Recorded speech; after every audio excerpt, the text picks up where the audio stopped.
Don Bell, hiwalayan sumiklab. Kinikiit ng aming source na break na talaga ang Don Bell. Chika pa sa amin, type daw talaga ni Donnie Pangilinan si Catherine Bernardo. Pero dahil may iba ng chinishape ang aktres at malakas pa rin ang tambalang Don Bell, ay tahimik lamang daw ito. Hindi ito ang unang pagkakataon na nilink si Donnie sa iba kahit may Bel Mariano. Matatanda ang 2021 ay nilink din ng aktor kay Maymay Intrata. Nakiusap lamang ang young actress na tigilan ito kaya namatay ang issue.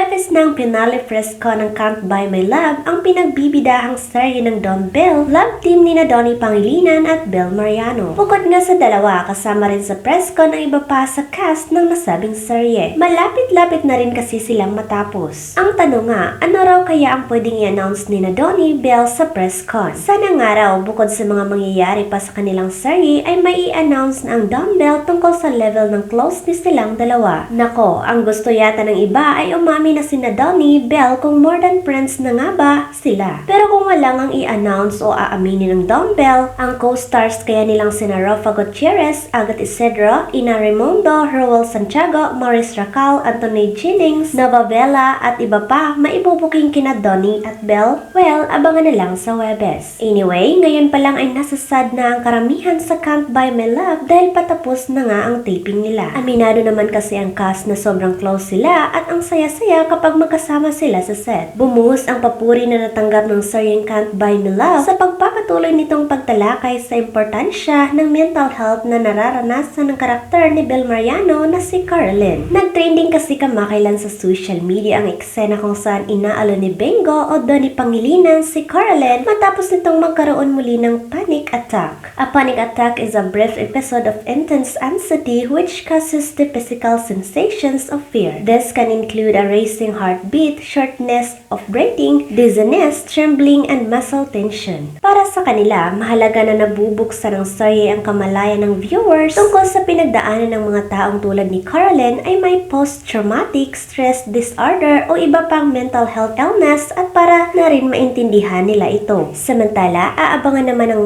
viewers sa susunod na episodes ang susunod na gagawin ni Annie Ina Raimondo ngayong unti-unti na siyang nagpaparamdam sa buhay ni Caroline. Litong-lito nga ang viewer sa totoong intensyon ni Annie sa pagbabalik nito lalo pa at bigla itong nawala sa buhay ni Bingo kasabay ng pagkamatay ng ina ni Caroline. Bukod pa rito, napanood din ng viewers ang labis sa pagkagulat ni Sandy, Agot Isidro at Jenna Rafa Gutierrez nang malamang ina ito ni Bingo. May bagong pausong level na pakikipagrelasyon ang head kapamilya rom-com series na Can't Buy Me Love ni na Donnie Pangilinan at Bel Mariano. Pak na pak sa mga manunood all over the universe ang nakarang episode ng trending teleserye ng Don Bell dahil sa latest development sa real status ng mga karakter ni na Bengo o Donnie at Caroline Bell. Sinagot na kasi sa wakas ni Bengo kung ano nga bang relationship status ni Caroline sa nakaraang episode ng Can't Buy Me Love. Naging open na kasi si Bengo tungkol sa kanyang love life nang matanong ng kanyang inang si Annie Ina Raimondo kung magjowa na ba sila ni Caroline.